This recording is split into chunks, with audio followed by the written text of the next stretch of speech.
കഴിഞ്ഞ തവണത്തെ വിജയം ജില്ലയിൽ ആവർത്തിക്കുമെന്നും തികഞ്ഞ ആത്മവിശ്വാസമാണ് LDFിനുള്ളത് എന്നും CPM ജില്ലാ സെക്രട്ടറി KV അബ്ദുൽ ഖാദർ പറഞ്ഞു. ഞാനിപ്പോൾ നിൽക്കുന്നത് CPMന്റെ ജില്ലാ കമ്മിറ്റി ഓഫീസിലാണ്. ഇവിടെ ജില്ലാ സെക്രട്ടറി KV അബ്ദുൽ ഖാദർ എന്നോടൊപ്പമുണ്ട്. അദ്ദേഹത്തോട് ഇന്നത്തെ വോട്ടിങ്ങിൻ്റെ നിലവാരവും പ്രതീക്ഷകളും ഇപ്പോൾ നമുക്ക് പങ്കുവയ്ക്കാം. തൃശ്ശൂർ ജില്ലയിലെ 13 നിയമസഭാ മണ്ഡലങ്ങളിലും ഇടതുപക്ഷ ജനാധിപത്യ മുന്നണിക്ക് വളരെ അനുകൂലമായൊരു പ്രതികരണമാണ് ഉണ്ടായിട്ടുള്ളത്.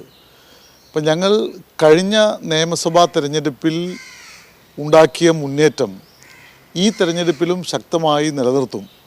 ഇതാണ് ഞങ്ങൾക്ക് ഓരോ മണ്ഡലങ്ങളിൽ നിന്നും ലഭ്യമാകുന്ന വിവരങ്ങൾ. പോളിംഗ് പെർസെൻറ്റേജ് കൂടിയിട്ടുണ്ട്. അതിന് പ്രധാനപ്പെട്ട കാരണം വോട്ടർ പട്ടികയിൽ ഉണ്ടായിട്ടുള്ള മാറ്റമാണ്. ഇപ്പോൾ കുറേ കൂടി അപ്ഡേറ്റഡ് ആണ്.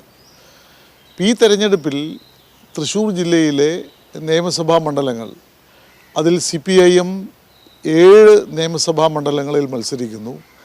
ഞങ്ങൾ മത്സരിക്കുന്ന 7 മണ്ഡലങ്ങളിലും നല്ല വിജയ സാധ്യതയും പ്രതീക്ഷയും ഞങ്ങൾക്കുണ്ട്. ഇപ്പോൾ താഴെ നിന്ന് ലഭിക്കുന്ന വിവരങ്ങൾ, നമ്മുടെ വോട്ടുകൾ കൃത്യമായിട്ട് പോൾ ചെയ്യിക്കാൻ കഴിഞ്ഞിട്ടുണ്ട്. സംഘടനാ സംവിധാനം നല്ലതുപോലെ ചലിച്ചിട്ടുണ്ട്. LDF അതിലെ കക്ഷികളുടെ പരസ്പര ബന്ധവും ഇടപെടലും വളരെ നല്ല നിലയിൽ മുന്നോട്ട് പോയിട്ടുണ്ട്. ആ നിലയിൽ എന്തുകൊണ്ടും LDFന് തുടർ ഭരണം ലഭ്യമാക്കാൻ കഴിയുന്ന അത്ര എണ്ണം ഈ ജില്ലയിൽ നിന്ന് ഏറ്റവും മാക്സിമം ഉണ്ടാക്കാൻ കഴിയും എന്ന പ്രതീക്ഷയാണ് ഞങ്ങൾക്കുള്ളത്. മുൻ തവണത്തേക്കാൾ വ്യത്യസ്തമായി ഇത്തവണ സാരി കൊടുക്കൽ വിവാദം, അതുപോലെ കിറ്റ് കൊടുക്കൽ, പിന്നെ പണം കൊടുക്കൽ, അങ്ങനെ പല നിലയ്ക്കും വോട്ടർമാരെ സ്വാധീനിക്കുന്ന ഒരു പുതിയ പ്രവണത ഇവിടെ ഉടലെടുത്തിരിക്കുന്നു. നോർത്ത് ഇന്ത്യയെ പോലെ തന്നെ ഇത്തരം സമീപനങ്ങളെ എങ്ങനെയാണ് ഇടതുപക്ഷ മുന്നണി നോക്കിക്കാണുന്നത്?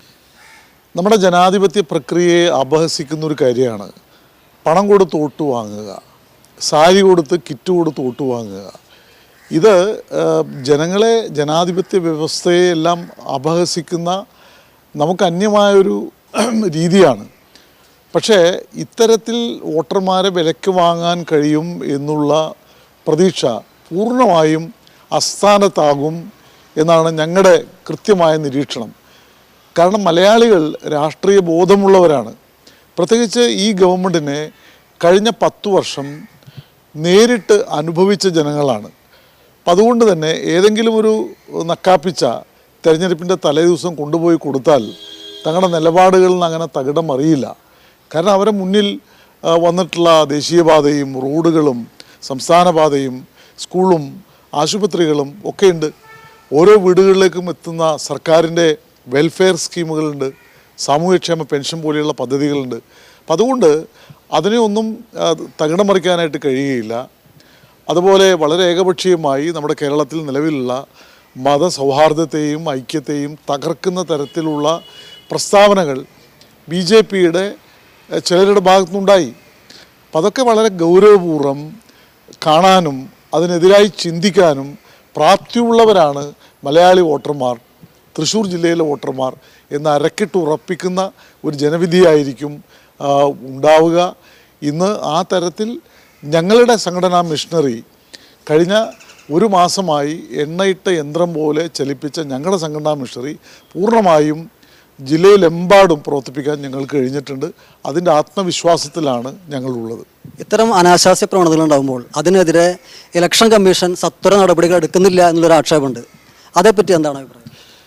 അത് ശരിയാണ്. ഇപ്പോൾ ഇലക്ഷൻ കമ്മീഷനാണ് ഇത്തരം കാര്യങ്ങളിൽ ശക്തമായ ഒരു നിരീക്ഷണ സംവിധാനം, ഒരു ടവർ പോലെ പ്രവർത്തിപ്പിക്കേണ്ടത്. പക്ഷെ ഇപ്പോൾ എന്താ കാണുന്നത്? ഇപ്പോൾ ഏറ്റവും മ്ലേച്ഛമായ നിലയിൽ നമ്മുടെ കോഡ് ഓഫ് കോണ്ടക്റ്റിനെ ലംഘിച്ച നടപടികൾ ഉണ്ടായിട്ടും ഇലക്ഷൻ കമ്മീഷൻ വേണ്ടത്ര ചലിക്കുന്നില്ല. ഇപ്പോൾ ശ്രീ ഗോപാലകൃഷ്ണൻ്റെ ഏറ്റവും തെറ്റായൊരു പ്രസ്താവന വന്നു. എന്താ ഇലക്ഷൻ കമ്മീഷൻ എടുത്ത നിലപാട്? പലയിടങ്ങളിലും അനധികൃതമായി വിതരണം ചെയ്യാൻ ഇട്ടിരുന്ന കിറ്റുകൾ പിടികൂടി. ഇപ്പോൾ ഇലക്ഷൻ കമ്മീഷൻ വളരെ പക്ഷപാതപരവും പല ഘട്ടങ്ങളിലും ഇനാക്റ്റീവുമായിട്ടുള്ള ഒരു സാഹചര്യം നമ്മുടെ മുന്നിലുണ്ട്. അത് തീർച്ചയായും പ്രതിഷേധാർഹമാണ്. ഏതായാലും ജനങ്ങളിതെല്ലാം നോക്കി കാണുന്നുണ്ട്. കേരളത്തിൻ്റെ ഒരു അന്തരീക്ഷത്തിൽ ഇത്തരത്തിലുള്ള കാര്യങ്ങൾ അനഭിലഷണീയമാണ് എന്നവർ കാണുന്നു. അതുകൊണ്ട് തന്നെ ഇലക്ഷൻ കമ്മീഷൻ്റെ ഈ നിലപാടുകൾക്കെതിരായി കൂടി ജനങ്ങൾ വോട്ടിങ്ങിലൂടെ പ്രതികരിച്ചിട്ടുണ്ട് എന്നാണ് ഞങ്ങൾ കരുതുന്നത്. തികഞ്ഞ ആത്മവിശ്വാസത്തിൽ കഴിഞ്ഞ തവണത്തെ പോലെ ഉന്നതമായ വിജയം ആവർത്തിക്കുമെന്ന പ്രതീക്ഷയിലാണ് ഇടതുപക്ഷ മുന്നണി. CPM ജില്ലാ കമ്മിറ്റി ഓഫീസിൽ നിന്നും ക്യാമറാമാൻ റോയ്ക്കൊപ്പം അഗസ്റ്റിൻ, TCV ന്യൂസ്.